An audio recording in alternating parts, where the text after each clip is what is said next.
ay para sa malusog na mamamayan. Nais mo ba ng isang malusog na bansa? Kung ito ang laban mo, kasama ka sa programang ito. OBET-P sa IC. OBET-P sa IC. Ang kakampi ng mamamayan. Ngayon, pinatindi pa ang laban. Laban sa mahal na gamot para sa malusog na mamamayan.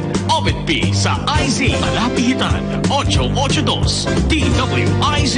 At ngayon, ang kakampi nating lahat. Governor Obet Pagdanganan. OBET-P sa IC.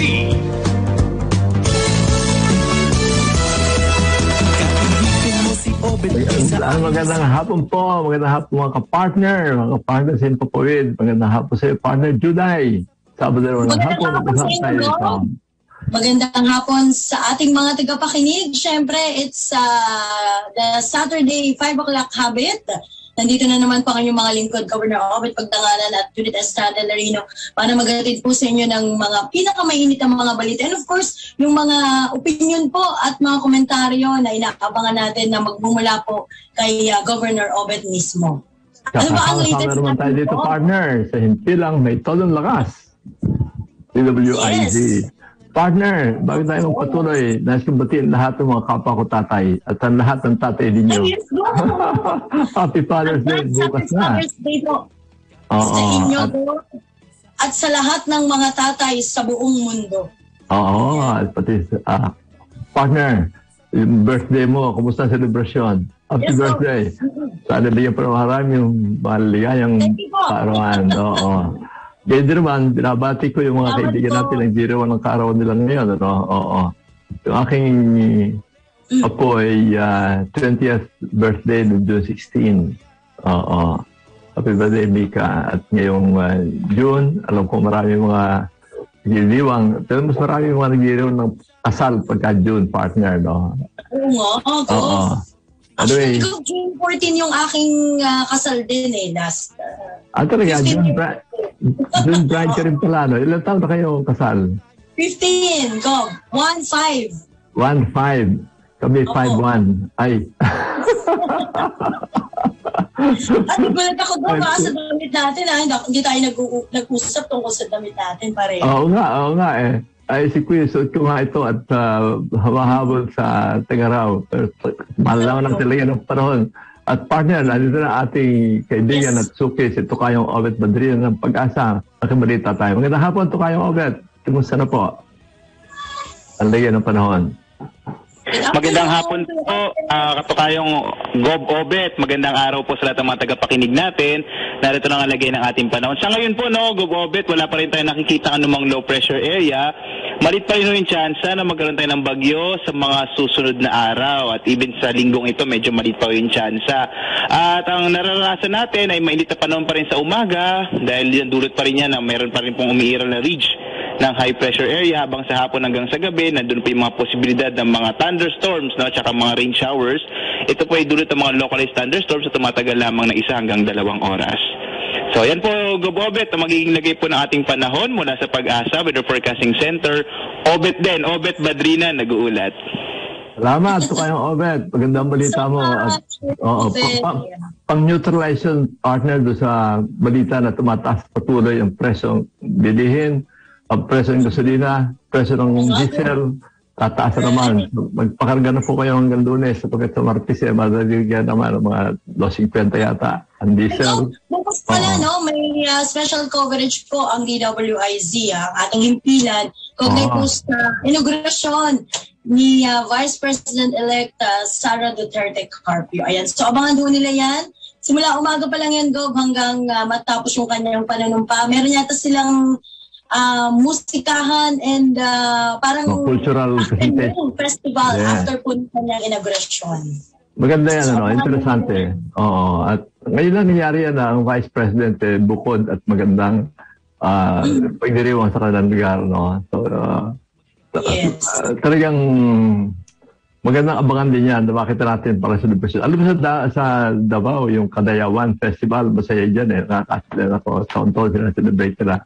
So they know how to celebrate mga kapisahan tulad yan.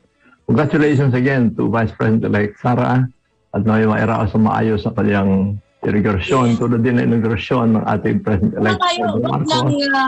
Mga live feeds doon, mula sa ating home radio station manager na si Sir Randy Leos, at saka yung RPN tie-up natin kasama yung si Miss Mia Escovilla. Ayan, so sila yung magbibigay sa atin ng update dun, Gov. Mga bawat galaw, bawat kilos kaugnay po sa inaugurasyon ni Vice President-elect Sara Duterte Carpio.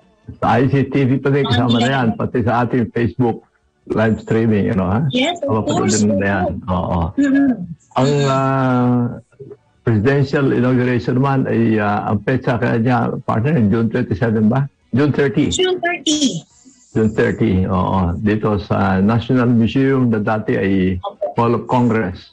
Yan po ay araw ng Huwebes, Gov, may mga nagsusulong na gawin daw holiday para makatutok ang lahat, makamonitor, because napaka-magandang, malaking, tawag dito, history bahagi ng kasaysayan. Correct.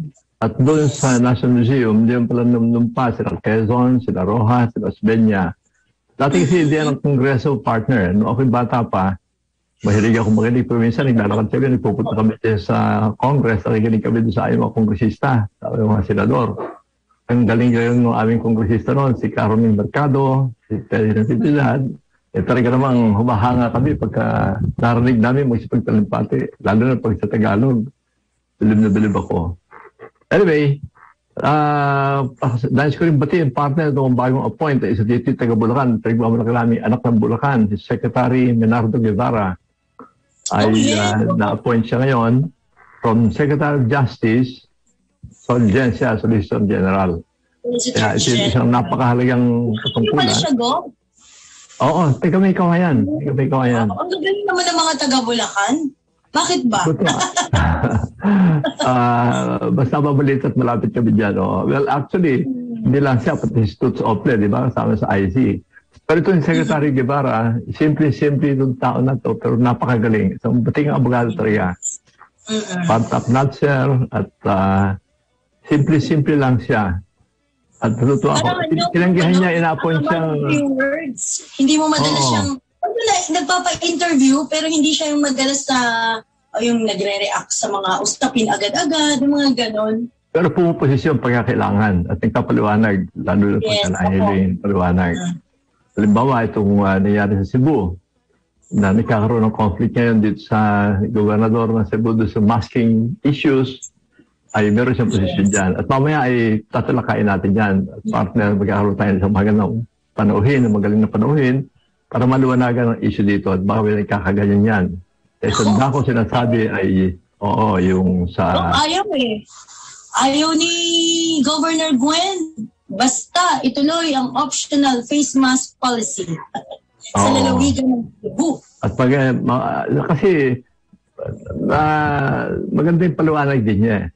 Ang sinasabi ko lang naman niya, kung nasa taas ka ng bundok, nasa labas ka at wala naman talagang risk, bakit ito obligahin mo? Kung gusto niya, isuot niya. Kung ayaw naman, pabayaan, lalo na yung iba na nahihirapan.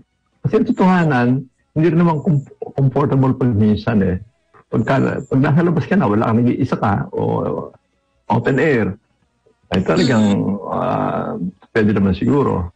Pero yung tanong dito, merong Executive Order 151 na ipinabas ang ating Pangulo na nilagdaan niya at in-extend yung State of Public Health Emergency hanggang September 2022, September ng taong ito. Ano ba epekto niyan? Sapagkat merong kapangyarihan ng Presidente na at ang Secretary of Health na magpatupad ng mga alituntunin para nagkakaroon ng mga epidemya. So yan ay marinig natin, mga kapanayam natin mamaya, isang dating Supreme Court Justice at Pangulo ng Liga ng mga Gobernador o League of Provinces, katotohanan ni Governor Terry Velasco. So, wag po kayo alis, baka kapalayam natin siya.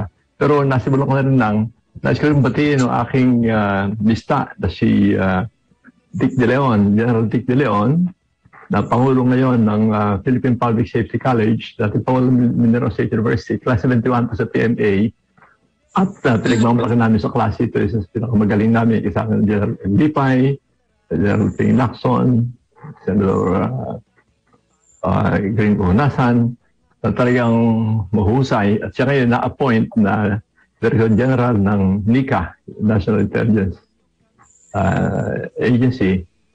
coordinating agency, kaya po binabati natin siya, kasama na rin. Magaling yung mga na-appoint sa BIR, yung dating Deputy Commissioner Partner ni Guillermo, ano? Kilala rin, mahusay at dati Undersecretary ng DBM, di Ben Jokno, siya naman na-appoint to the BIR Commissioner. No? Oo. May isa pang, hindi naman nakagulat, pero bahagyang nakawindang. Sabi nga nila, no? Lalo na sa show. Diba? Si dating Senate President Juan Ponce Enrile, Presidential Chief Legal Counsel, sabi, hala, kaya pa ba ni GPE? Ang tanong ng lahat. Aba, siyempre, well, matalino naman talaga yung mama, no? Hindi na, wala ang question dun sa kanyang kakayan. Yung kanyang kalusugan lang, because 97, 98 years old. 98, partner. Siguro sa buong daigdig, siya pinakamatandang miyembro ng gabinete ng isang pamahalaan. Ano? 98 years old. Well, nakakatuwa sa isang dako, no? At binibigyan pagpahalaga yung kanyang kakayahan. Yeah. At symbolic yan sa pagkilala ni President-elect Bongbong. Pagkat dati talagang isa sa pinagkatiwalaan ng kanyang tatay si Secretary Enrile, Senator Enrile. At siya pa nga naging arkitekto ng martial law, pero maraming kumukusyon dahil sa pag-flip-flop niya, no? Pero ito'y interesante at makita natin at pagkatapos nga ay nakakampi ulit niya. So, congratulations Senator Secretary Enrile at talagang kinagugulat din at ang totohanan, isipin mo baka may iba pang mas matabata, no? Pero siguro, pagkilala ni Bongbong niya sa husay at galing ni Secretary Senator Ponce Enrile. So, sa iyon lahat at talaga namang inaasahan natin, mataas ang ekspektasyon ng mga mamamayan, kasama na tayo, bumoto hindi kay BBM, ay umaas tayong magiging maganda pagpatakbo niya para sa kabayan, so, para sa kapakanan ng ating kababayan partner, no? At pero meron pang mga hindi na-appoint sa Department of Energy. So, DOH go. DOH. Yan, oo.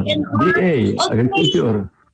Opo, may lumulutang na mga pangalan. Si Doc Ted Harbosa kasama siya doon, ano? Parang sinusunod ng isang grupo po ng mga doktor. DNR go, wala pa rin eh. And DOE.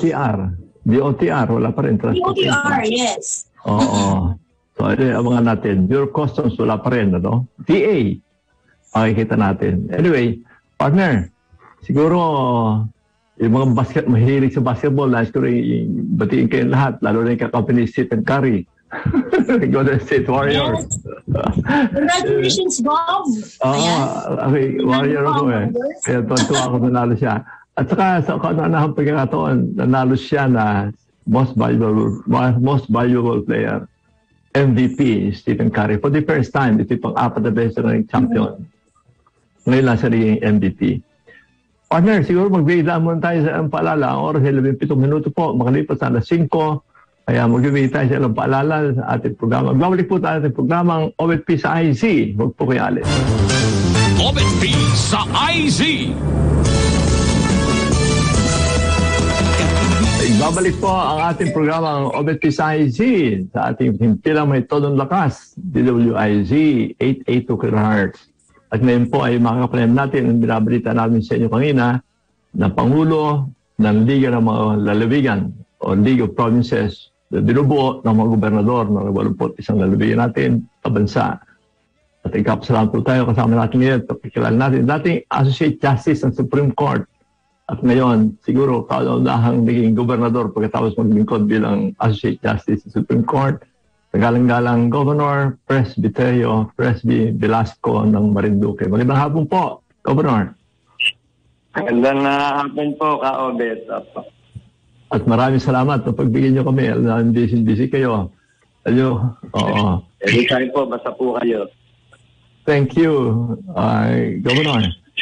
Unang tanong ko, curious, doon ko ba gusto yung tanong matagal din kayo naging Justice Supreme Court, tapos ngayon nasa second term na kayo bilang, magsisimula na ang second term bilang gobernador ng Marinduque.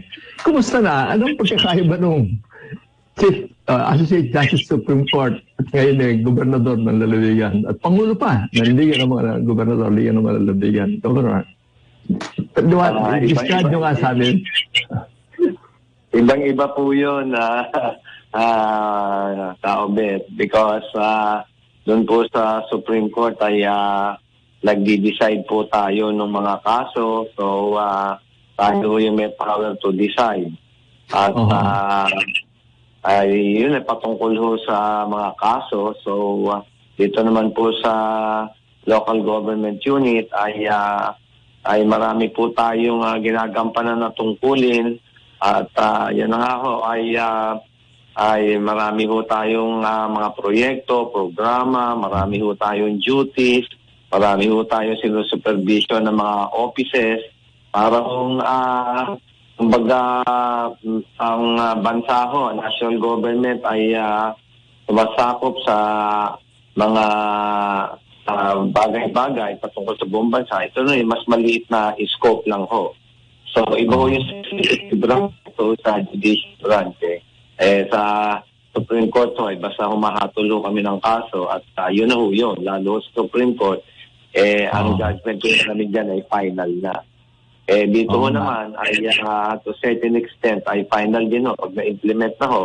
Pero maring yung merong mag-question o maring may i-apila kung may mga decision kaming gagawin na patungkol dyan sa aming local government unit. So, ibang-iba naman ho talaga ang executive branch o kaya ang local government unit at ang judicial branch. Oo, at saka talagang mas malapit sa tao, kumbaga, siguradong araw-araw mga karaniwang tao at iba-ibang level ng tao ang nakakapanood niyan. Hindi kaya Supreme Court, medyo parang isolated ng konti, Governor, no? Anyway. Tama po yun, isolated. Hindi mo naman basta makakapasok po sa Supreme Court Saka kausapin lang. So, dito ho talagang lapit po yung mga constituents. Tama. Kaya lang siguro, nire-review ko wala siguro mas sa buong, sa Pilipinas definitely, kailangan yung unang naging gobernador na dating Supreme Court Justice. Sa ibang bansa, alam ko yung Presidente, Justice sa Amerika, pero sa atin talaga ito, sa ibang bansa, napakadalang yan. Anyway, congratulations again, Governor, at bilang Pangulo ng Liga. Ngayon po, na nangyayari, Governor, dito sa busting issue sa Cebu. At nais namin mahali ang inyong pananaw. Kasi sa Sandako, ang gobernador ng Cebu, si Governor Gwen Garcia, ay may posisyon na nag-issue ng executive order at nagpasa pa sila ng isang ordinansya na gawing optional yung paggamit ng mask kapag ka nasa ventilated and open areas. At ito nga, sabi nila ay batay sa local government code. Sa Sandako ay meron namang poder ang Pangulo sa Supreme Court, sa ating konstitusyon, meron dyan power dyan supervision ng Pangulo sa mga local government units, local government officials, alam po ninyo, sigurado, paliwanag lang natin. Ano pong pananaw nyo rito? At may katiran ba sila sapagkat nagsabi si Secretary Anyo na baguhin ngayong weekend at kung para maiwas to, pero naninindigan si Governor Gwen Garcia na sila ay susunod sa rule of law. Ano po ang pananaw niyo roon, Governor? Bill na rin dating justice. Ang power naman po ng Presidente ay supervision lang at ang yung power of control niya ay nakaka-cover lang po yan sa executive branch, kanyang mga departamento at ahensya. So, ang duty ho ng supervision ay he will just see to it na yung local government units ay tumutupad sa mga existing laws. So, hindi niyo basta naman siya pwedeng gumawa rin ng mga rules na basta makaka-cover o maa-apply sa local government unit. Kailangan may pinagbabasihan siyang batas. At syempre naman ito namang local government unit, katulad ng provincial government, at itong ating gobernador ay may mga powers din sila under the local government code. At local autonomy naman ng local government units ay protektado rin sa saligang batas. So yan ay talagang dinidelinate mabuti rin yan kung ano hanggang saan yung pwedeng gumalaw ang Pangulo in the exercise of his power of supervision. At hanggang saan naman yung local autonomy ng local government. Diyan nagkakaroon ng pamisa-misa na may mga question na lumalabas. Katulad po nito, na kini-question po ni Governor Gwen yung karapatan ng IATF na mag-issue ng mga resolutions na dapat sundin ng local government unit.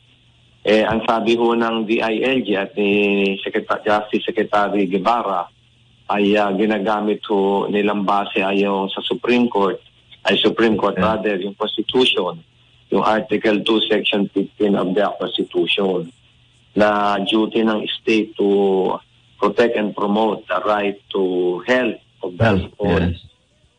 At meron din yung batas silang ginagamit, yung 11332, yung mandatory reporting of notifiable diseases and health events of Public Health Concerns Act, no?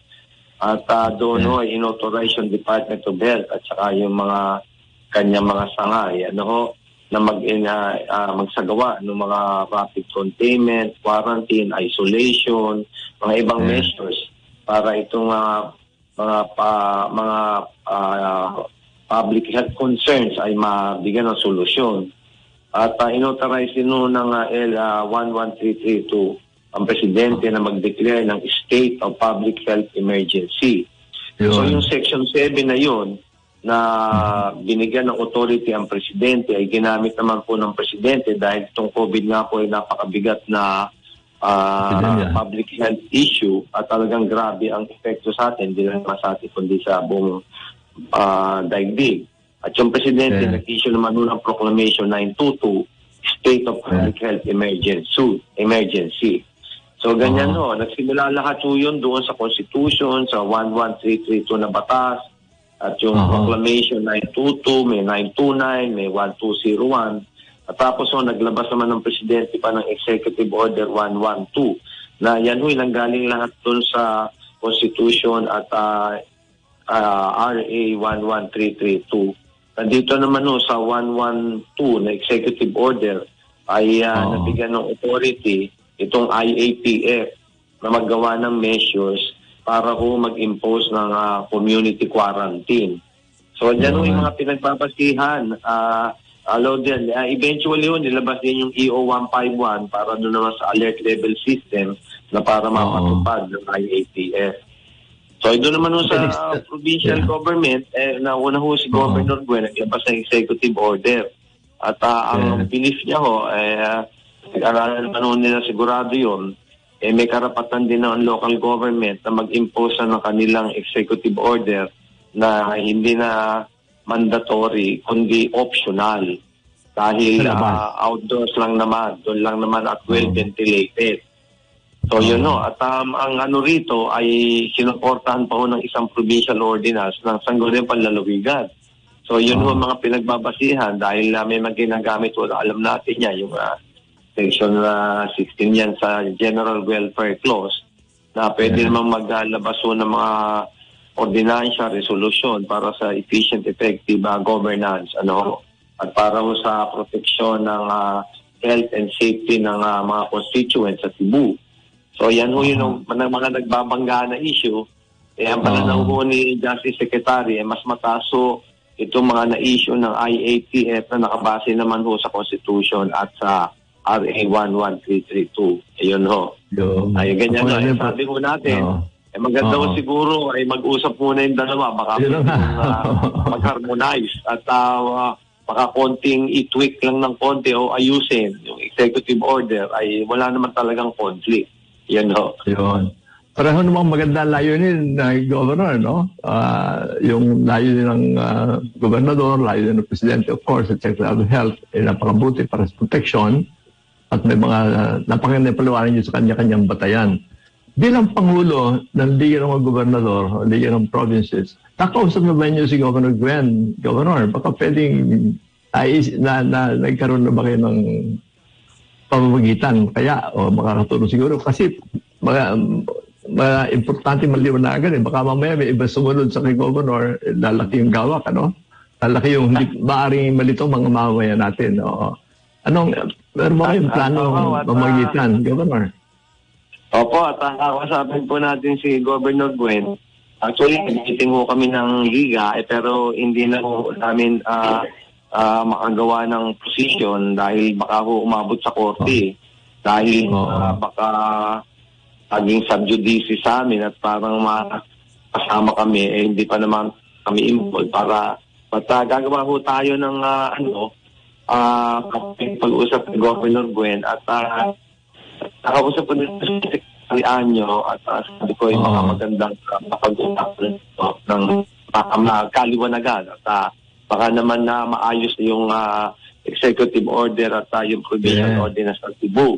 Kasi nga naman ho, ay may mga kanya-kanyang puntos. Alam naman ho natin na ang provincial ordinance ay to be valid and constitutional ay dapat in the interest of the public or their constituents.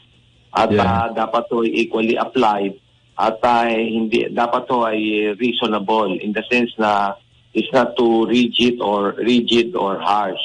But the point is kanya-kanya ho silang alam natin yung IATF resolution ay may exceptions naman ho yun. At tayo na nga, kung kumakain, siyempre, paano magmamaskara? Kung nag-aalaro ng sports, paano makapag-maskara? Hindi makahinga. At may outdoor exercises, hindi rin ho pwedeng nakamaskara, baka mahirapang huminga, provided may physical distancing. Parang kailangan ayusin lang yung scope nung kay Governor at saka yung provincial ordinance. Baka dagdagan na lang yung exception. Para halimbawa kung vaccinated na, pwede hindi nakamaskara sa labas. O kaya basta wala namang katabing tao na o malapit sa tao, basta may malayong distansya, ay pwede rin hindi na magmaskara kasi hindi naman makakagawa. Yun lang naman ang ating objective dito, hindi ba? Para maging reasonable naman yung ating ordinansya. Oo, at alam ko, siguro kayo na nasa pinakamabuting posisyon dyan bilang Pangulo ng Liga. At hindi lang yan, Supreme Court Justice kayo ng araw dati. Kaya talaga you're in the best position, Governor, na para natutuwa ako sa paliwanag yun na yun. Kailangan lang magkaintindihan sapagkat hindi lang Gobernador, gusto niya ma-promote ang tourism for one thing. Paano magpupunta doon kung talagang kahit na doon sa mga pwede namang hindi mag-mask, magbabawalan pa rin. So sana, good luck, Governor. Sana ma-resolve issue yan para sa kailulutas ng kaliliwanag about isa. Sabi natin si Governor Gwen at sabi ko naman kay Secretary Anya baka mapag-usapan ng paupo hindi na umabot na. Magkakaintindihan na sobra. Yun ang kasabihan natin sa Tagalog na daan sa popo yung mga ganyang usapan. Maiba kami, Governor, related naman to, no? At kayo rin ay may malaking papel na ginampanan doon sa decision ng Supreme Court doon sa Mandanas ruling, petisyon ni Governor Dodo Mandanas at ni Governor Garcia natin ng Bataan na sinumpirma ninyo at the Supreme Court noon na ipatupad yung ruling na dinadagdagan yung allocation sa mga local government units at batay doon sa batas sa konstitusyon ay dapat national tax allocation, so mga national taxes sa batayan. Kumusta na implementasyon ito, Governor Presby? Na-implementa ba sa lahat ng lalawigan, lahat ng LGUs, yung dagdag na alokasyon? Ang susunod hong gagawin ho dyan ay dahil ay nagkaroon ho kami ng audience at dialogue kay Pangulo Duterte at mga ibang cabinet officials. Ang position po nila ay effective January 1, 2022 yung payment. At ang kami naman po sa Liga at ayon po sa decision at ako po yung isa sumulat niyan nung nasa Supreme Court ako ang ruling ho namin dyan ang payment should be effective June 14, 2019. Dahil nakalagay ho doon klaro sa decision. Although ang ponente pong nakalagay dyan ay si Chief Justice Bersamin. Pero yung akin pong decision doon sa petition ni Garcia, ni Ted Garcia versus Ochoa, ay yun po ang talagang pinagbasihan namin. Talaga naman nung nakalagay ho ka sa palyo ay prospective in application. Meaning to say, upon the finality of the decision, dapat to effective June 14, 2019, ay babayaran na ho kami nung share namin sa NATA. Hindi ho nabayaran. Kaya magpapile na ho kami ng writ of execution. Although tuloy naman ho yung open ho yung aming magiging pag-dialogue po kay newly elected President Bongbong Marcos. At malalaman po natin kung ano yung kanyang posisyon dito. At syempre po ay 2.5 years po ito na back NATA or share natin sa national tax allotment, medyo malaki din ho. At alam naman natin ang sitwasyon po ng bansa. Sa amin naman ay basta i-recognize lang yung aming karapatan doon sa additional national tax allotment ay maganda po yun. Hindi mo na po natin na expect mababayaran ho yan dahil laki ho ng problema natin sa utang. Pwede naman ho natin staggered payment ho yan katulad ng ginawa ni Pangulong GMA doon sa hindi ho nabayaran na IRA nung panahon yata ni Pangulong Ramos. Binayaran naman po ni GMA unti-unti. So parang gano'n yung hiling namin kay Pangulo BBM na i-recognize yung aming karapatan at talaga naman tama po yun. At ako nga po ang sumulat sa Supreme Court yan. Staggered. Pag-usapan na lang po yung payment. Ano po? At sabi nga po naman ni Senator Ping Lacson, every year may 300 billion na surplus na hindi nagagamit. 500 billion po yun yung 2.5 years na yun pwede naman spread over 10 years or so.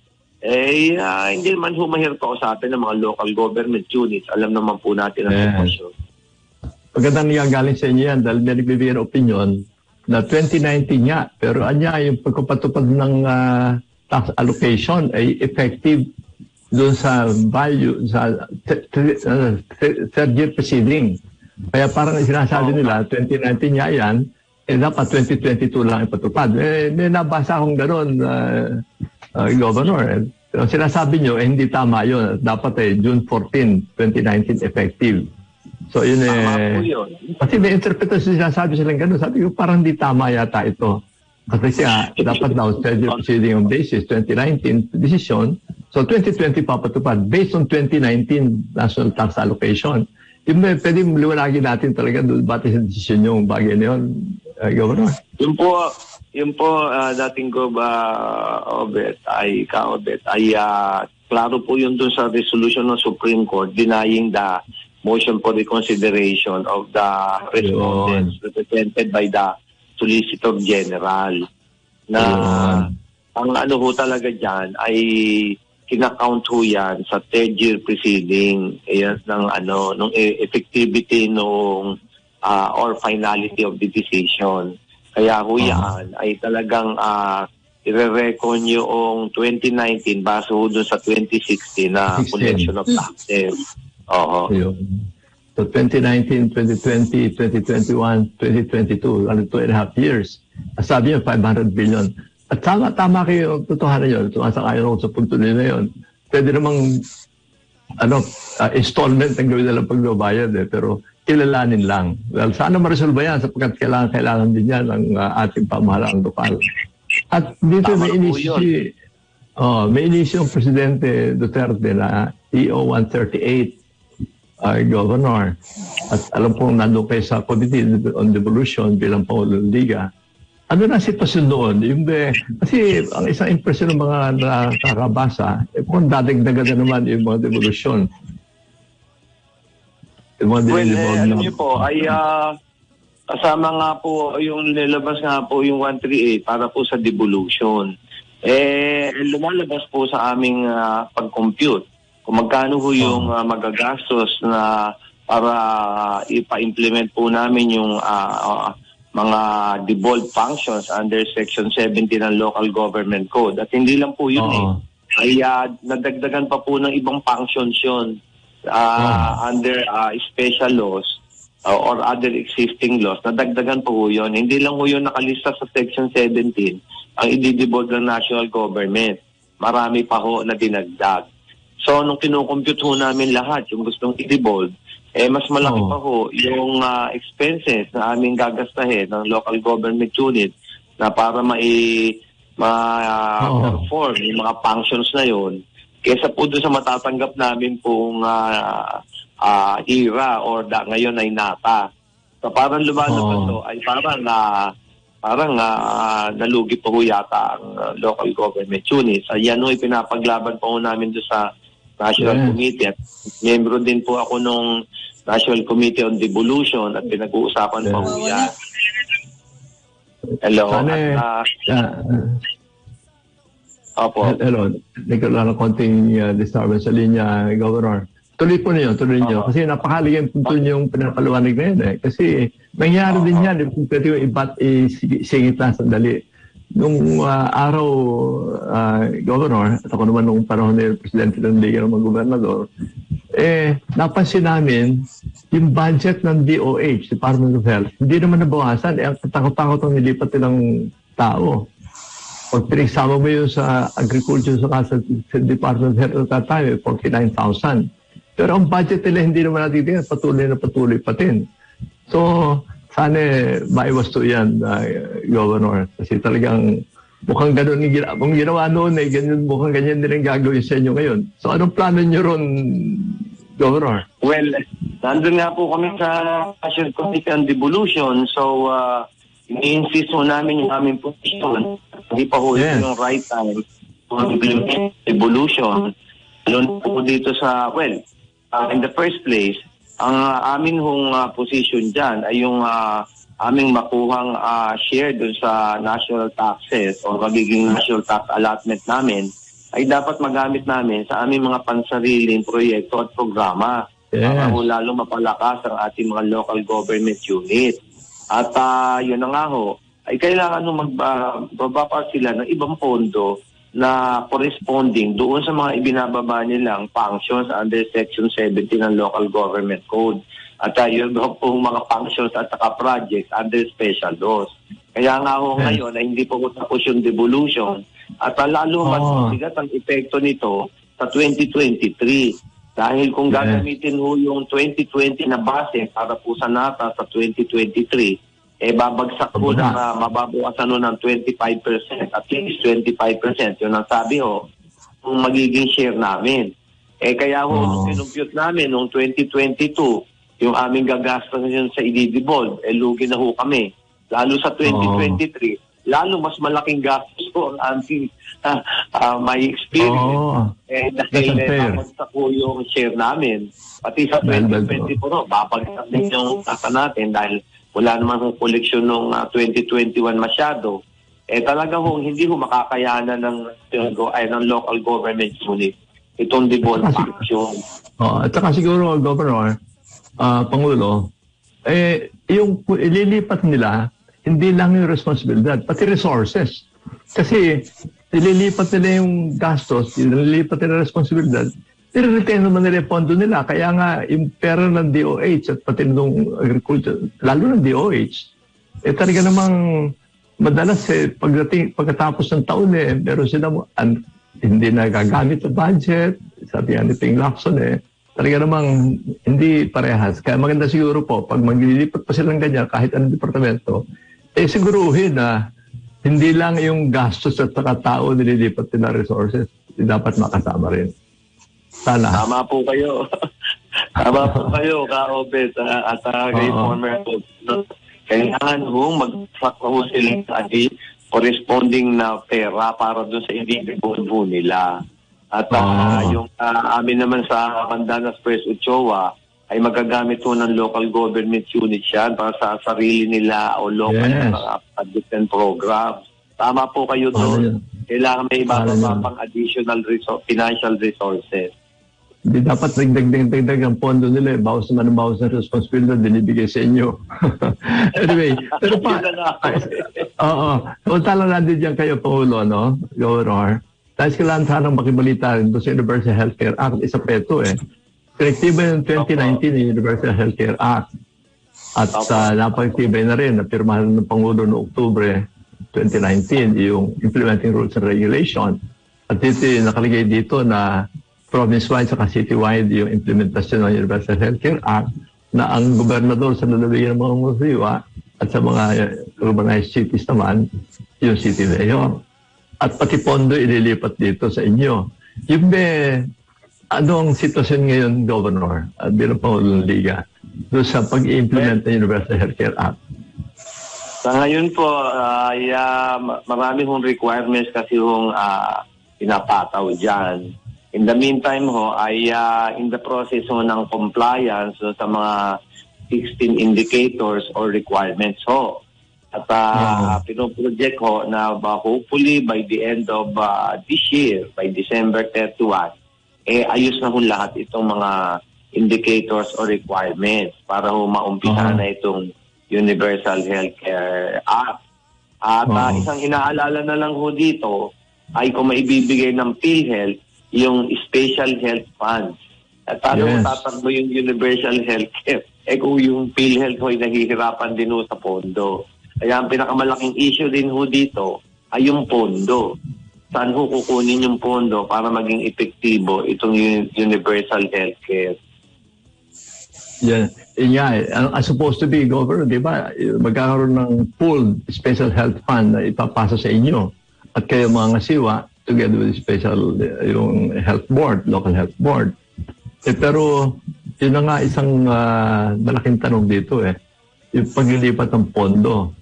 At sa ngayon, ang isang obserbasyon dito, Governor, tungkol dito, laging sinisisi yung devolution, hindi ron ni Kaigi.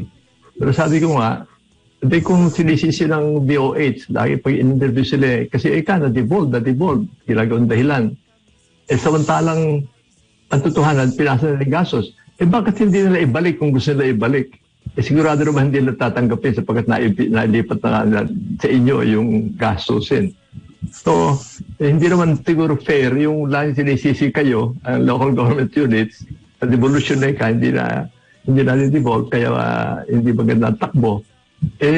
Siguro, ma-resolve na rin kung sisihin nila, ibalik nila sa kanila, kunin nila, hindi naman nila pinipatog yung pondo. Differentiate, sigurado naman hindi nila tatanggapin. Kaya tigil na siguro nila yung paninisi at ibigyan nila yung pondo. At ang totohanan, ito naman, with a little bias sa admin ko, ang totohanan, napakalaki ang nagagawa ninyong mga gobernador, mga local officials sa kabuuan. Pati dito sa pandemya na ito, kanya-kanya kayong diskarte, nakikita ko Talagang pati pagbabakuna, lahat. Pero pag kami nangyayari, hindi ako nanlulungkot ako. Sinisisi palagi, kaya hindi magawa yan, devolution. Anyway, nagpapahayag lang ng personal sentimiento kasi alam ko yung ginagawa ninyo, Governor, hinahanga ang ginagawa ninyo. Sana po maayayos yan at hindi na yung sinisisi na lang ang totohanan kaya nga maraming local officials kayo, kaya naging presidente si Pangulong Duterte. Kaya kayo na legit ginagawa ninyo. Sana kilalanan na nila at ilipat na lang yung pondo tulad ng nakalagay sa batas ng maayos para doon maipatupad ng maayos yan. Kasi sa ngayon, Governor, isa pang babanggitin ko lang po, nung ang budget, ang total healthcare natin, 87 billion, doon sinimulan ng devolution, 50% lang ang out-of-pocket expenses. 50% of 87 billion. Ngayon ho, ang total health expenses natin umaabot na 900 billion. Kasi nga, palaki yung sin taxes na pinukolekta. Ang total out-of-pocket expenses ng tao na binabayaran pa rin sa bulsa ng mga mamamayang Pilipino, ito maas pa sa 54%. So, Pangulo, sa kabila ng hanggang dinadagdagan ng pondo sa health, PhilHealth, tumagastos din kayo ng at least 110 billion ang mga local government officials. Bakit palaki pa rin ang gastos na ginagastos out of pocket? Yun po isang malungkot dito sa sitwasyon ng health natin. Kaya, isa doon sa nangangarap na maiayos sana ito, sapagkat ang pag-asa natin dito talaga ilipat sa inyo at na maiayos yung preventive healthcare, kayo naman iko-control. Anyway, yun lang po, na-share ko lang yun, Governor, kaya... Tama po naman kayo.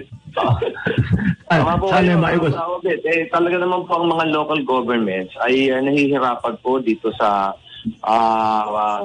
pagpapatupad ng ating health system or program sa mga kanya-kanyang probinsya Yung baka ho yung mga first class o second class provinces, mga LGUs dyan, mas maganda ho ang patakbo nila. Although nahihirapan din sila sa ilang aspeto, katulad ng mga doktor, lalo ho mabigat doon sa mga third, fourth, and fifth provinces.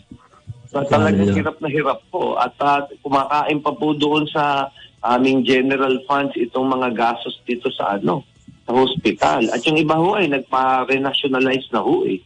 So talagang nahihirapan no. At siguro pag nag-meeting ho ulit yung convolution, ay titingnan ho natin lahat itong mga pondo na nasa taas ho. At matignan kung ano talaga yung pwede ng ibabang pondo papunta ho sa local government units. So talagang itong ating health care ay or medical program natin medyo mabigat talagang issue to. Kailangan ho nating mabusisi at mapag-aralan. Tama ho yung puntos nyo at narinig ko nga ho yun na nag-devolve ng functions pero naiwan ho sa taas. So sa devolve devolve functions, hindi resources. Ako, nawawala si Governor Partner. Benabis kami sinasabi nyo, pero sana po maiayusin nyo to, Pangulo. Pangulo ang tawag ko sa inyo sapagkat Pangulo kayo ng Liga ng mga Gobernador. At napakarami yung title at isa sa tagahanga ninyo, Governor at Justice. Sana hindi po ako tagahanga nyo rin po ako. Matagal na po, noon pa po.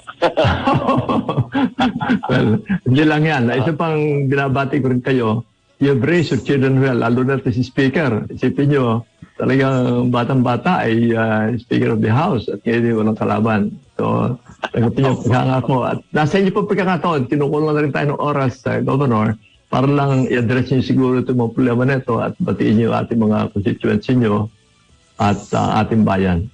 Sa inyo pagkakataon, Governor Pres Velasco, Pangulo ng Liga. Salamat po. Opo, salamat po. Okay. Okay. Mga kaibigan, yun po ang Pangulo ng Liga ng mga Lalawigan, o Liga ng mga Gobernador sa buong bansa, dating Supreme Court Justice, at ngayon ay Gobernador ng Lalawigan ng Marinduque, Governor Presbiterio Velasco. Nabalik po ating programa. Partner, meron pa ba tayong bibigyan down po? Marami ako nagtitake down notes ako, Gov, habang nag-i-interview kayo. Natutuwa ako kay Governor. At gusto ko sana sabihin din sa kanya, actually wala na akong itatanong, gusto ko lang sabihin sa kanya na nasa bucket list ko yung Marinduque, Gov. Sana makapunta. Sorry. Sorry, Okay lang. Okay lang din naman po. Kala ko meron pa tayong bigyang paalala, pero wala na rin oras. Pero tama nga, partner. Alam mo, talagang ang kagandahan dito kay Governor, alam niya yung batas eh. Nakakatuwa yung paliwanag niya kanina doon sa kaso ni Governor Gwen, sana mapamagitan niya. Nasa posisyon siya para pamagitan niyo, number one. Number two, doon sa Mandanos ruling, isa sa mga pangunahing sumulat noon eh. Kaya tama yung sinasabi niya, sana maibigay sa kanila yung pondo ng tamang. Sabi niya nga po, kakausapin niya rin si Governor at yung magtutuloy. Magpaliwanagan para kung ano talaga yung, baka nalilito rin kasi yung ating mga kababayan na Cebuano, kaugnay dyan sa kanilang polisiya. Hindi, tsaka ang totoo, ako sa nakikita ko, maliwanag yung sinasabi nila, sumusunod sila sa batas eh. Pero kalaman liwanagin, sabi nga ni Governor Velasco, yung batayan nila. Kasi talaga naman may mga exceptions eh. Kasi liwanagin lang. Pero as long as they are staying within the law, tutuhanan yung sinabi niya na yun. General supervision ng kapangyarihan ng Pangulo, hindi niya pwedeng baguhin ang desisyon ng local officials kapag sumasang-ayon sa batas. Hindi tulad ng mga cabinet members, pwede niyang baguhin yun, pwede modify niya. Pero yung gobernador, tulad ng Governor Velasco, Governor Gwen, pagka nasa batas yung ginagawa nila, hindi pwedeng baguhin. Pero kaya nga, maganda mailagay sa ayos na lang kasi nagkakalituhan eh. At sana, doon sa Mandanos ruling naman, maibigay na sa kanila sapagkat alam niya yung desisyon na yun. At pinapalabas ng ilan sa pamahalang national ngayon, dapat ngayong 2022 lang ipatupad. Tama, maliwanag yung sinabi ni Governor Velasco, dapat noong June 2019, dapat ang batayan. So may utang sila 500 bilyon. At sana, iayos na nila yan. Pati sa Department of Health, isa yan sa talagang napakalaking issue sa tingin ko. Isipin mo, partner, no, ulitin ko lang yung punto dito na yung nasasabi natin sa programa natin. Hanggang lumalaki ang pondo sa health. At katakot-takot ang pondo na yan, tinaasan ng sin taxes, alcohol, sigarilyo, lahat nilalagay sa health. Nabibigay sa PhilHealth, nilalagay sa DOH. Ang nadadagdagan ng pondo, DOH, saka ang PhilHealth. Sa local officials naman, nanggagaling doon sa kanilang internal revenue allotment, allocation nila. Ang malungkot dito para sa sambayanan at ito'y panawagan natin na iwasto, hanggang lumalaki yung pondo, lumalaki yung total health expenses, palaki yung nanggagaling sa bulsa ng mamamayan. Do 87 billion lang ang total health expenses. Pag sama-sama yung total health expenses, partner, gastos ng tao, gastos ng local government, gastos ng PhilHealth, gastos ng DOH, pag sama-samahin mo yan, yun ang total health expenses. Kalahati, nanggagaling pa rin sa bulsa. Ibig sabihin, sinisingil ang PhilHealth, sinisingil ang mamamayan. So, bakit ganon? Ngayon, 900 billion na ang total health expenses kabuuan. 450 billion dito, galing pa rin sa bulsa ng mamamayan. Alam mo, partner, ito huling punto at makakaroon tayo sa oras, na mag-implemento ang Thailand ng Universal Healthcare in 2001. Una tayo ng 6 na taon. Nung pagtibayin ng PhilHealth Act noong 1995, ang sabi, 15 taon lang Universal Healthcare na tayo. Inamyendahan noong 2010 din naabot. Pagkatapos inamyendahan noong 2019. Ngayon hindi pa napapatupad. Sa Thailand, simula sila ng 2001, partner, alam mo, ang total out-of-pocket nila, ng gastos ng tao, naibaba nila sa 11%.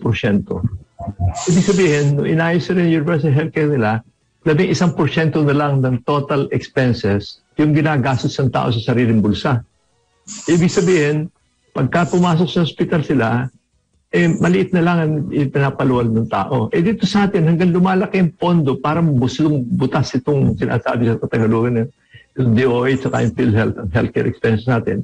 Parang butas Hanggang dinadamihan mo ng pera, dumadami rin ang binabayaran ng tao. Mali iyan at hindi dapat magpatuloy.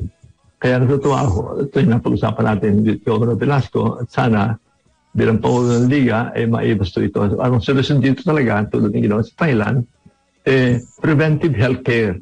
Dapat gasusan dito. At sa batas na maganda, batas na ginawa yun sa Healthcare Act partner.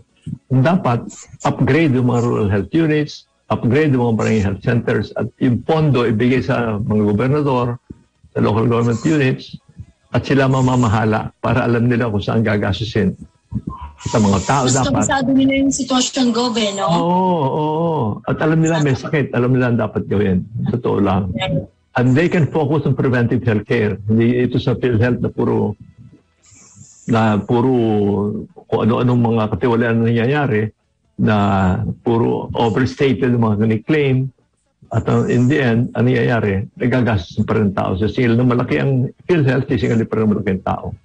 Hey, partner, medyo emotional tayo sa kaso na yan at sana magampanan ni Paulong President Velasco ng Liga yung mga dapat gawin.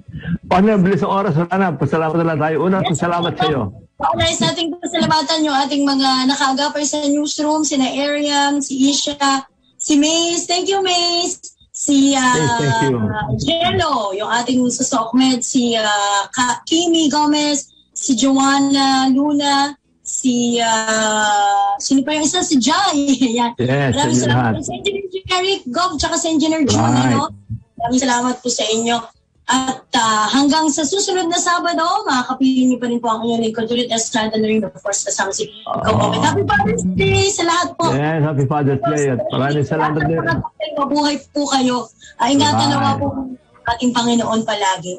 Lagi. At salamat din kay Governor President Velasco po ng Liga ng mga Gobernador at Lubigan.